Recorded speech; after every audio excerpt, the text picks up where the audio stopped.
What a wonderful surprise. This is all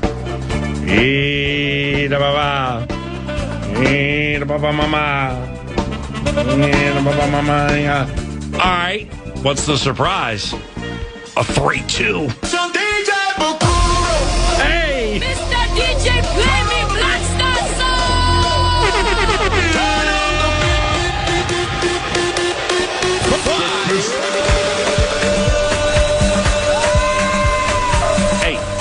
Hey! Black Stars! Unite! Turn on every day! All the way! 2026! Oh, it's updated. The World Cup! World Cup! Who'll be the champion? Hey, Papa Ghana, it's Paul Allen. How are you, Papa? Hey, P, I'm doing well. I'm good.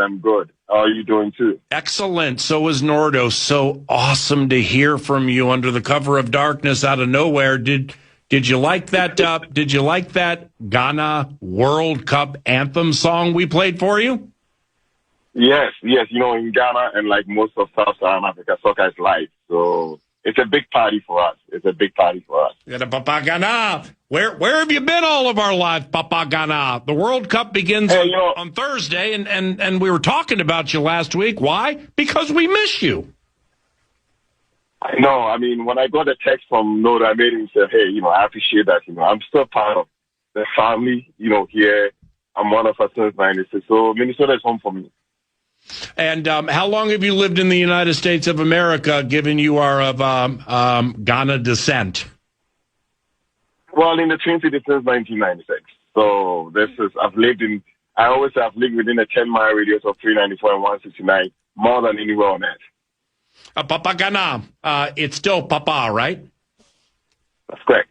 Yeah, Papa Ghana. How excited are you for the World Cup? I mean, that's why we thought of you, because, I think 8 years ago we hooked up. You joined us at a live show, in Minneapolis, and we fell in love with each other because of the World Cup. And here we are. It begins Thursday. We got Papa Ghana. How excited are you? I'm very excited because the World Cup is the world's biggest sporting event. Okay, 8.5 billion people in the world and counting. 6 billion are soccer fans. It comes to the USA for the second time since US 94. Even though it's expensive, 6 million tickets sold. It's going to be the biggest summer party in the world today. Is the proper way to describe Ghana Ghanaian, like Ghanan? Like what do you say?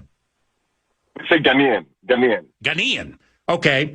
This Ghanaian squad is 300 to 400 to 1 to win the whole thing. Is there anything in the bottom of your heart that thinks Ghana can win the entire World Cup, Papa? No, we can't. I mean, the FIFA rankings are very, very precise. And for this one, this is not our best team. We've had better players before. So all that we are trying for most Ghanaians is that we want to get out of the group stage. Yeah. We want to win at least one game and then get into the knockout stage. But Ghana is not going to win the World Cup, so do not bet on it. But we just want to win at least one game. Okay. And maybe cause an upset. Papa, is there a chance you're shortchanging the pitch-related exploits of one Thomas Partey?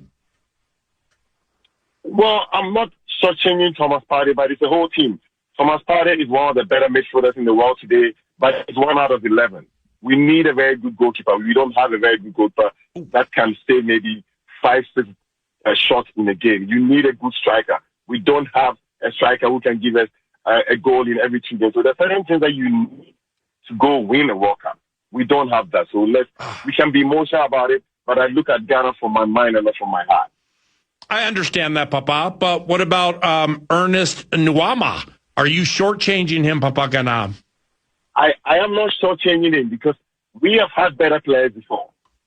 It's a different ball game. It's like saying that Brett Favre and then McCarthy. You're not going to win with McCarthy.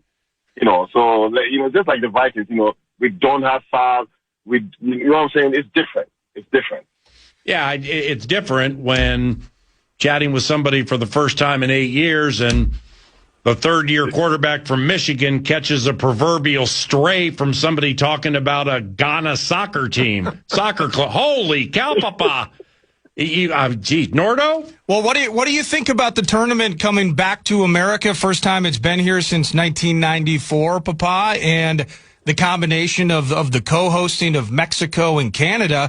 But the big story of this is, of course, raising the field from 32 to 48 teams, which might help a country like Ghana find their way out of the group and into the knockout stage. Yeah, so there are a couple of storylines, like you said, 3 countries for the first time. It's always been hosted by one country.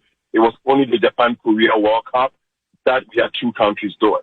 Yeah. So for 48 nations, I get it. It's about money. But in my opinion, it dilutes the tournament in a way because, some countries are going to be tourists, like Haiti, Cape Verde, Curacao. They're not going to win a game. Right. I understand what FIFA is saying. So for me, the tournament does not start on Thursday. It starts when we get to the knockout stages of the 32 teams. That's one. 2, the last tournament that was played in the U.S., the tournament has a lot of tradition. When it came to U.S. 94, we had a South American team, Brazil, play Italy in the finals. So the historical people are saying that, well, when the tournament comes to the U.S., a South American team might win. I disagree. I don't see any of the South American powerhouses going to the finals. So a South American team is not going to win. We can talk about that later. Thirdly, it's expensive. Soccer is supposed to be a working class sport. Yeah. Too many fans have been priced out. We cannot afford this game. Wow, it sounds like you're talking about a New York Knicks home game against the Spurs where the minimum ticket was $3,800. Wow, we're getting squeezed all over the place. Now, Papa Ghana is our guest. World Cup begins this week. We're re-engaging with a Covenant catch-up with an old-school friend of ours, Papa, and he's from Ghana. Pele, the one who played for the New York Cosmos, he's Brazilian, right? Yeah. That's right. Okay. Well, that's a problem with Ghana and football, and like the greatest footballer all time for Ghana is the wrong Pele. It was Abedi Pele. I always love that. That's right. Well, I know, but you had the wrong Pele. So, this whole thing started out bad for you back in the early 90s, didn't it, Papa? Well, the reason why Abedi Ayew was called Pele was that he was a generational talent. And at that time, it was Pele. So the Africans saw him as, this is our version of Pele. So at a very young age, they nicknamed him after the great maestro Pele. So they call him Abedi Pele. But he proved it. He won with Marseille. He was big in Europe. He was Africa's best player 4 times. So Abedi Pele is ridiculous. I've seen him live. I've met him in person. He's one of the better soccer players I've seen ever. Unfortunately, he couldn't play in a World Cup. Okay. I'm not one to bargain or negotiate or argue with you on that. You're an elite football mind. But Nordo has told me for weeks that Abedi Pele is not as good as Samuel Eto'o. Would you care to comment on that? Yeah, I would. They play in 2 different positions. Samuel Eto'o is a striker. Okay. Abedi Pele is a midfielder. So they both did win big in Europe. Eto'o won the European Championship with Barcelona, and Abedi won the European Championship with Marseille. Eto'o got to play in a World Cup. Abedi did not play in a World Cup. That is what Eto'o has above Abedi in terms of World Cup. But in terms of raw skill, raw talent, even Cameroonians will go for Abedi Pele. Abedi Pele is magic. He's closer to Maradona. He will make you stand up on your feet. He plays with a lot of playing his feet. So I'm not going to compare Abedi Pele and Eto'o. Eto'o is a goal scorer. Abedi is a midfielder. But for my money, the closest to be Ronaldo and Messi. I would take Messi over Ronaldo. Messi is magical. That's the way you see it. This is how 9 to noon does the World Cup with our featured guest, the untapped talent known as Papa Ghana, re-engaging for the first time in nearly a decade. Nordo's here to close it. A lot of games to play, and you know this, only 7 or 8 countries have ever actually won the World Cup, so I'm thinking Brazil's a wild card. I think Argentina's too old. It kind of feels top-heavy, Papa. Feels like France and Spain, and you're on your own after that. What do you think? You're very right. France and Spain are the biggest favorites. But there's one thing that we need to look at, the tradition. France won in Russia. France were runners-up in 2022. We have not had a country go to 3 finalists. We have not got the same coach go to 3 finalists. So in terms of the final, I'm looking at tradition. I don't think Didier Deschamps can take the French into the finals. Not only that, the tournament has been very cruel to some players. Cristiano Ronaldo never won the World Cup. It took Messi a long time to win the World Cup. France has a player by name Mbappe. He did not win in the last World Cup. This tournament might be cruel to Mbappe. He did not win in this World Cup. So it will be Spain. It's likely to be Spain as top favorites, and then England. The last time they won was in the 60s. But the reason why I'm rooting for England because they have a German coach by name Thomas Tuchel. To me, he's the best coach in the world today. Wow. But no foreign coach has ever won the World Cup. We have 48 countries, 29 foreign coaches. So I don't know. So if I'm a betting man, I'm going to go with Tuchel because I like him. But Spain might win this World Cup. That's beautiful. All right, hey, Papa. Now, take a look at your schedule next week. If you happen to be by the western suburbs where KFAN is located, we would love to have you stop by studio for part of the final hour one day. So, like, I'm looking, I ain't thinking about Monday, but like Tuesday on, I think there are games at like 10 a.m. So we can have you in studio, the World Cup on television, we can pull up some audio, and we can just have the greatest time of the world. You interested? Sure, absolutely, 100%. For me, soccer is life. You're fantastic. All right. Well, God bless you and your family, Papa. Great chatting with you again. Thank you for being our official World Cup correspondent, and have a great day, okay? Hey, and thanks for having me. Thanks for having me, guys. Yeah, no problem. See ya. Papa got out! Hey! We found him! Get a Papa. Eat a Papa. There we go, Pa! Back after this. The Fan is your chance to win $2,500. All you got to do is go to KFAN.com and enter the keyword Liberty. The keyword is Liberty. Enter it now for your chance to win at KFAN.com. PA on iHeartRadio and KFAN The Fan. Guaranteed human.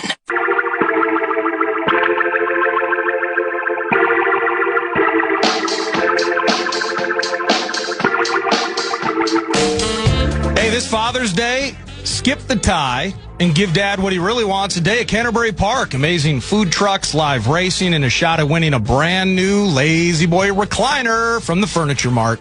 Father's Day done right at Canterbury Park.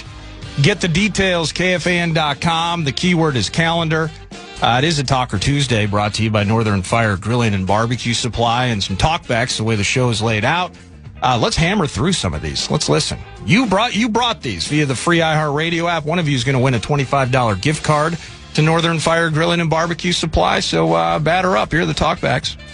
Hey, good morning, guys. Mitch here from South St. Paul. So not sure if you're doing talkbacks today, but I figured I'd just throw out a little two-piece on Sam Darnold. So I'm not even sure why we would have ever even signed him in the first place, because if he does well, then he's going to be garnering a huge contract moving forward, which the Vikings knew they were never going to pay. But also if he does bad, then you fail. It looks bad on the whole organization. So why would we have even brought him in here in the first place? We could have just kept who he rolled out there, got a better draft pick, and moved forward without this whole dilemma. Yeah, and that's a conversation piece. We're going to get to another talkback in relation to Kyler Murray in particular. Jim. Dilemma, though. Jim Proctor, Minnesota. Hi. Kyler Murray was brought in here to start. They brought back Carson Wentz because KOC needed a safety valve. Another veteran because JJ's not dependable. And we want to win some football games this year. That's my take. Skull. All right, simply enough. Is that the winner? No, I got several more to play. Talkback machine. APA, John in Phoenix here. Being a Vikings fan in the desert, I have canvassed some Cardinals fans about their thoughts on Kyler Murray, and the consensus seems to be that it was an intangibles issue and a leadership issue with Kyler, not a skill issue. I don't know how much of that you can attribute to coaching, or how much is Kyler himself, but curious to hear your thoughts and how that might get resolved in Minnesota. Not one to disagree with that. I think your source, your friend, your team employee friend or whatever, I think there's veracity to that. So different situation here. I mean, with respect, he might be going from a motel to a hotel. Some negativity?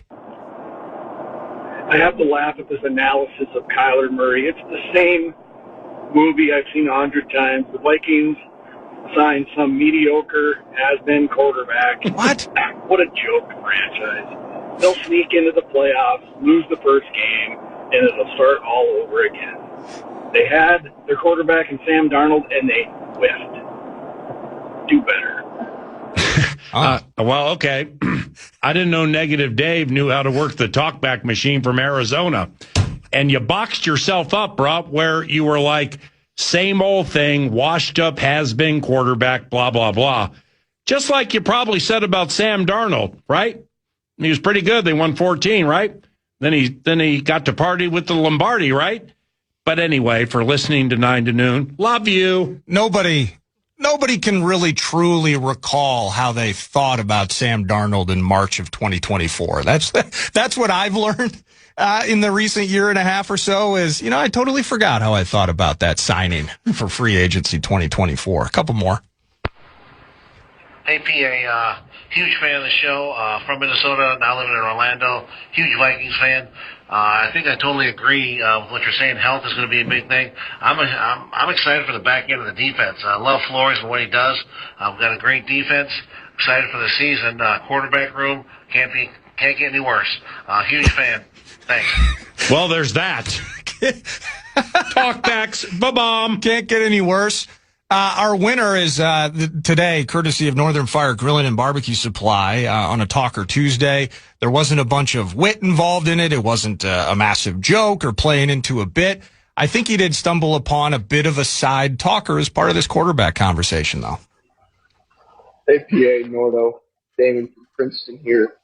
Just a question for quarterbacks. If Kyler and JJ are close, my thought would be that you start JJ, being that he is under contract on a fairly cheap deal for next year. If Kyler ends up starting and performs well, you might be owing him $30+ million. Just my thoughts. Love to hear what you guys have to think of. Well, your thoughts were good. The Con crowned you the champion. It's 11:26. Back after this. You're listening to PA. We'll have Birdhouse Crafting from 9 to noon. Live now on KFAN. There are 3 of them for the Minnesota Vikings, today, tomorrow, and Thursday. Then, poof, they're gone until training camp. There are myriad questions 9 to noon ponders. There's some I'm pondering right now and plan to look into. So 9 to noon is completely squared away for late July. And when we hit the exclusive perch, if we hit the exclusive perch, or shows at the Purple Practice Palace, why 3 days of minicamp? That's the first question. Normally it's 2, sometimes it's 1. This is 3. And that's here. But to wit, San Francisco 49ers head coach Kyle Shanahan canceled their mandatory minicamp entirely as a reward for 100% attendance and excellent performance during organized team activities. For the Lions, head coach Dan Campbell not only skipped rookie minicamp, but completely overhauled their mandatory minicamp schedule for this year, pivoting exclusively to developmental practices. Next level Shanny. Kyle Shanahan likes what he sees, and Coach Campbell's like, we don't need rookie camp, and we have plenty of things to develop into this fourth place schedule, so no 3-day minicamp for us. To which the response is good for them. But let's frame this up as if it's covenant court. So I'm going to lay out some cases, and Judge Nordo will amplify, correct, amend, and or tweak deep in the covenant chambers. This is all to make sure covenant counsel is fully prepared for training camp. You see, we have 3 days of minicamp, today, Wednesday, and Thursday. Personally, I think the numero uno reason the Vikings have 3 days of minicamp is due to the quarterbacks. After some steamrolling of late, here's what I feel. Kyler is favored. It's not a fixed race. And JJ is closer to winning it than people either think or want to think. And Wentz has looked really good and is prohibitively favored to win the 2 spot. Yeah, I said it. I make Wentz favored to be the backup to the 1. Ain't no need to at me. and or figure out why you got two battling for the one spot, yet somebody's going to slide into the two, and the loser of the one spot's going to go to the three. Can you repeat the part of the stuff you just said all about the thing? Off the 2-day talkback talker, 9 to noon style, yes, the Vikings are absolutely better this year than last with the most important facet of the team, the quarterback and the quarterback spot and the quarterback room. Next 3 days, I want to see who's playing with whom and for how many reps. I want to watch Wentz with 18 and Addison to see what it looks like. This also will be the first time I will have seen Kyler Murray play 11 on 11 wearing purple and going against purple. So here's the case to make sure we're squared away in Elite Football Mind-like fashion for July in the exclusive Vikings Radio Network perch. I'm speculating the third day of minicamp is to give the quarterbacks more time to figure it out and separate themselves into training camp. What do you think of that, Judge Kahn? Well, first of all, the court agrees with you. This is the first court, maybe in judicial history, where the judge is allowed, he's not wearing a robe, and he, in fact, wears a hat to hide his balding hairline. Honey? As it is with the Q. So I totally agree with you in terms of the fact that you're getting 3 days out of this because you need to milk every possible opportunity and rep that you can out of both Kyler Murray, out of J.J. McCarthy, and then Carson Wentz. I also agree with you that Carson Wentz, it feels like as now just kind of reading into it more and seeing more and observing more that Wentz is indeed favored to be the QB2. And what that means for who's going to be 3 then in that spot. Now, the one thing that the court will slightly try to amend, tweak, or potentially disagree with is that this is not a rigged game. So I guess maybe I'm playing semantics here. I don't think that this is intentionally a fixed race. But in the end, I believe it is a fixed race. And the reason that I think that is because even this conversation around Carson Wentz, why is he favored to be QB2? There's veteran equity, there's understanding the scheme, and in a base level, you know what? You trust Carson Wentz. We've spent time, we did it last week, talking about if you had to put the offense in somebody's hands at this stage, now this is early June, of course, games don't count yet, you would put it in Carson Wentz's hands. You would trust that he has the best mental understanding of what Kevin O'Connell wants to accomplish. So in the end, that's where Carson Wentz is. He's there because you trust him.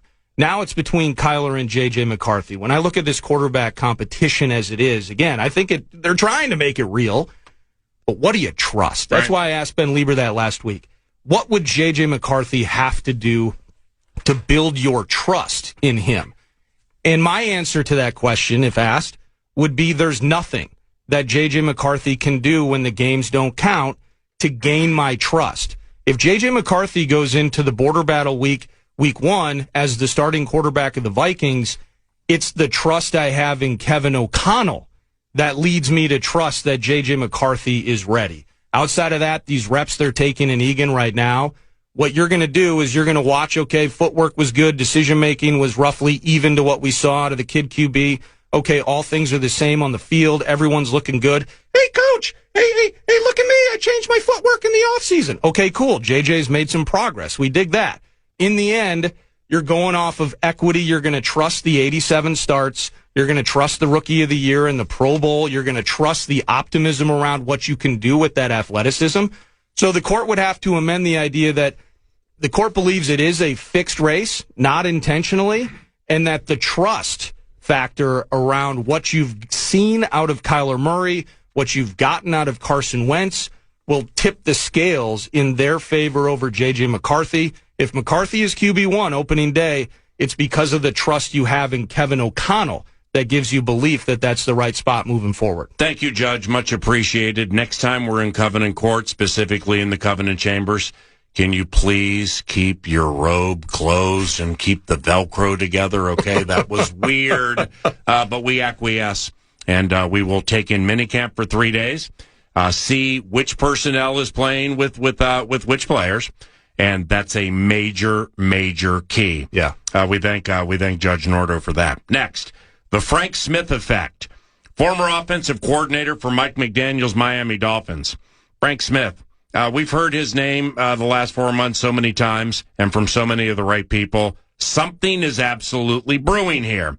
And with these next 3 days of mandatory minicamp, I don't expect to see exactly like, oh, wow, hey, look at that. It's not going to be like when Gary Kubiak rolled in like 2019 and they shift to a wide zone scheme and, you know, you're looking at all these beautifully stylistic running plays for Dalvin Cook, left and right, and offensive linemen running all over the place. And I look at the con and I'm like, that's beautiful and everything. And it's like a Picasso for a running play, but how are you going to block? How are you going to block Akeem Hicks on 3rd and 1 inside the 5 when you got to get that first down? How are you going to move man with all these speedy offensive linemen? So I don't expect to completely feel the Frank Smith effect over the next 3 days, probably not even at training camp, but in the regular season, I do believe some things will unfurl that will be new and we will enjoy. My belief is the majority of it involves new, innovative run concepts. D coordinators with the Vikes on the schedule absolutely have, are, or will watch all 22 on Dolphins and 49ers run schemes. That's what they do. That's why they begin at 5 in the morning and get home at 11 o'clock at night. Smith and McDaniel used 21 personnel around 30% of the time in Miami. Now, that's 2 running backs and a tight end. All right, so does that mean Mason and Jones? No. Does that mean Damon Claiborne and Jordan Mason? No. That means Max Bredesen is firmly ensconced deep within this chat somehow, some way. If they do it that way, if they go with 12 personnel, where you got one back and 2 tight ends, that's something that I'm envisioning for this team specifically early in the season, because when you do it that way, the key is to be able to throw when it's like Bredesen, Oliver, Mason, Jefferson, and Addison, and be able to run when TJ and or whomever are in 21 together with Addison, Jefferson, or like Juwan Jennings. So it's going to be super fun to watch this develop during the season. But the Frank Smith effect, the Frank Smith factor is going to be a thing. I just can't exactly figure out what it is now. And it makes sense, too, to run the ball in, I don't like saying more innovative fashion, because that's kind of a slight at those who have been running it the last X amount of years. But, I think there are people even within Twin Cities Orthopedics Performance Center who would concede that the running inside the red zone needs to be better, inside the 20. Maybe the overall running bit needs to be better. Darisaw is an excellent run blocker. Jackson, the left guard, better at it than pass protection into year 2. And Brandel also better at the run than pass protecting as of now. Frank Smith, assistant head coach. He'll have O'Connell's ear at key times of the game. And when it's hot and heavy inside the 20, and the game is close, and Smith sees exactly what he wants for a run and tells the head coach, will said head coach opt to follow or stiff-arm the man because he thinks he has the perfect pass play dialed up? Now, we don't need that. That's distraction factor. That makes people frustrated, like Knicks fans paying $8,000 for a ticket, and because of enhanced security at the Garden last night, they missed half the first quarter. They were all frustrated. We don't want frustration.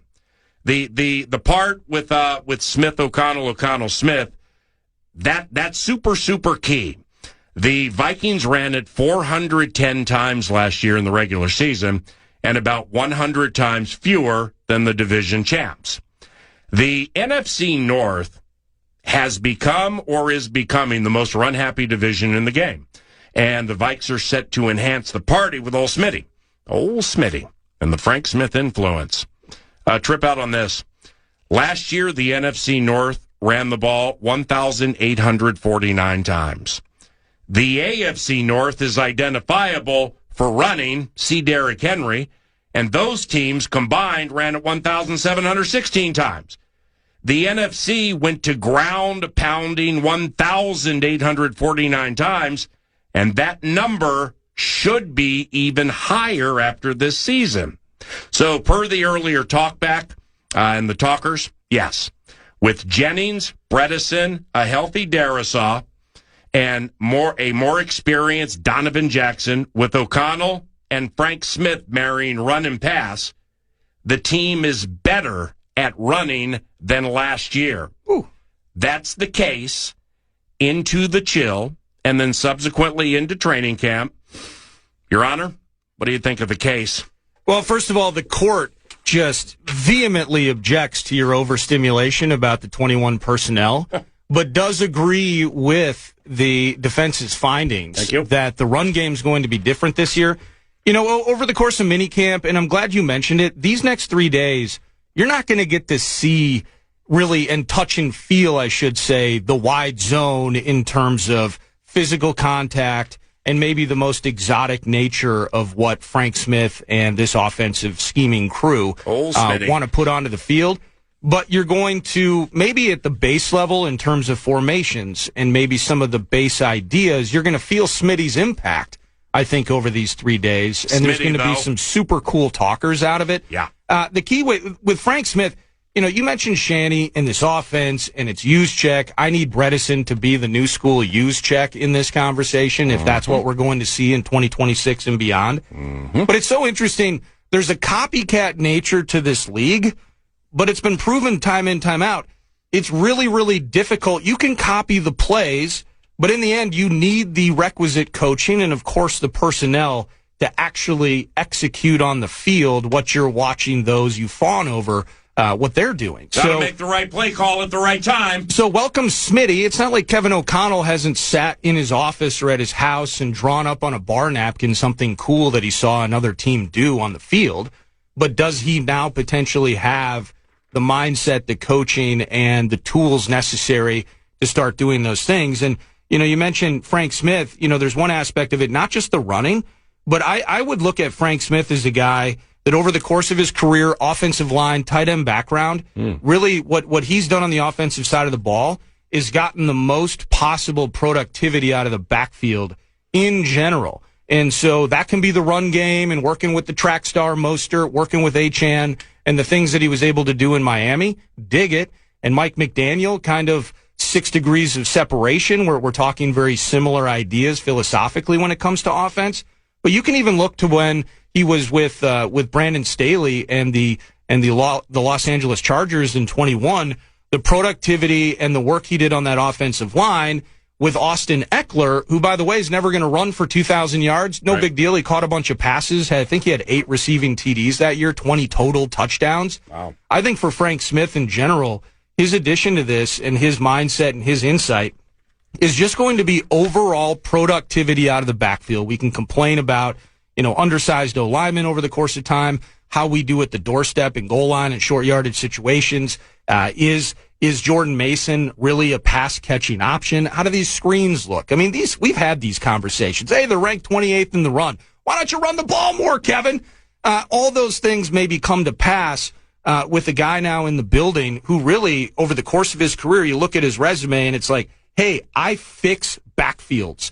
You're going to see yards. You're going to see productivity out of the backfield in 2026. That's what I do. So the fixer, Smitty, in the building might have some work to do and might find some success with running, with yards, with catches out of the backfield, and maybe some nuance and some exotic looks that this offense hasn't seen before. So the court is vehemently on your side as it pertains to the old Smitty. Maybe not seeing it in full fruition this week, but when the games count, I think it's going to be a fun way that this offense grows in 2026. Alas, we have another, which means this is a marathon segment, courtesy of Steve's Appliances and stevesappliances.com.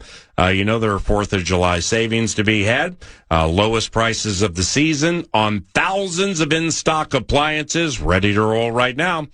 So if you're looking to upgrade the kitchen or maybe the laundry setup, then appliances at $599 and up comes with a free 2-year warranty. Steve's Appliances, Sarah, Brian, Jordan, love you. Thank you for the marathon promotion. Thank you for Alec on the Friday Football Feast, and thank you for your kindness, always helping the appliance buying consumer listening to 9 to noon right now. StevesAppliances.com, StevesAppliances.com, and finally, how are they mixing in the kids on defense? No Banks until training camp, but he'll play a fair amount during the season. That's the belief. Dominique Orange, the D tackle from Iowa State, played a very high amount of plays last season for the Cyclones. Many more per game than most D linemen his size, and all D tackles, period.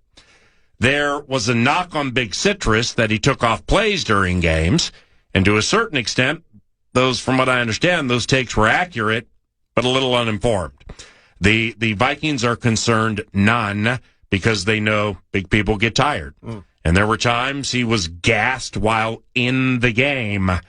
How do rookies mix in? How did these rookies mix in with Jalen Redmond? And is fortifying the trenches a work in progress?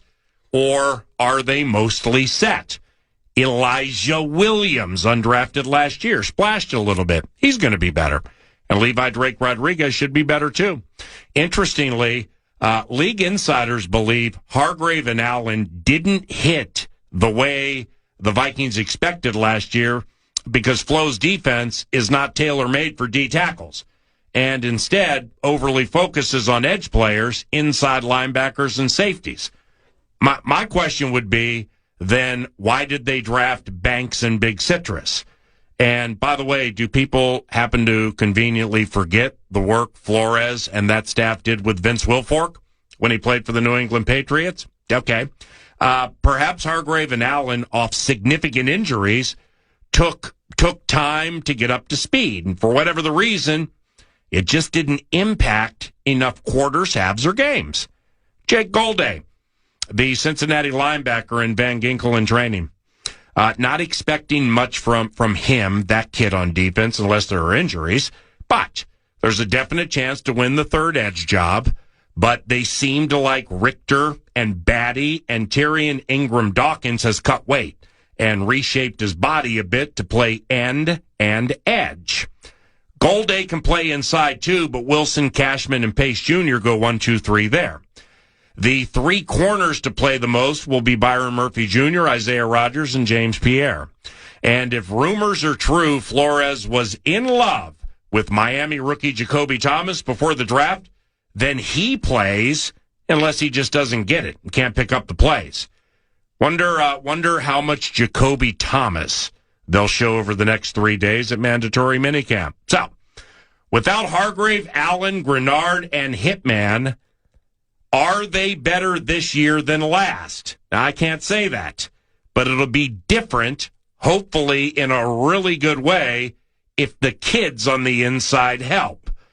Judge, the case is presented to prepare for the exclusive Vikings Radio Network perch and training camp in late July.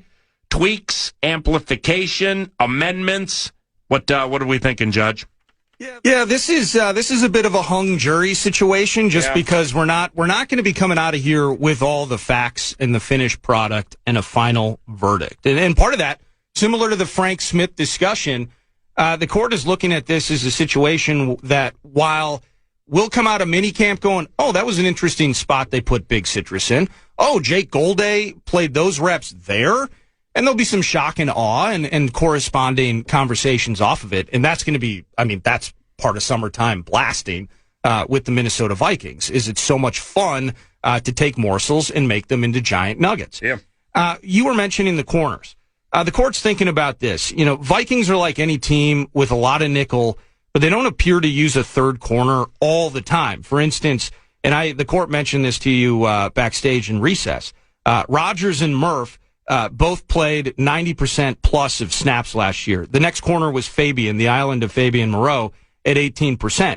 Akuta's unavailable, Nudie and others are young. It was a bunch of safeties, for better and maybe at times worse. Yeah. So how that looks kind of plays into the Jacoby Thomas talker. We need a healthy Metellus, and maybe the court will get back to that.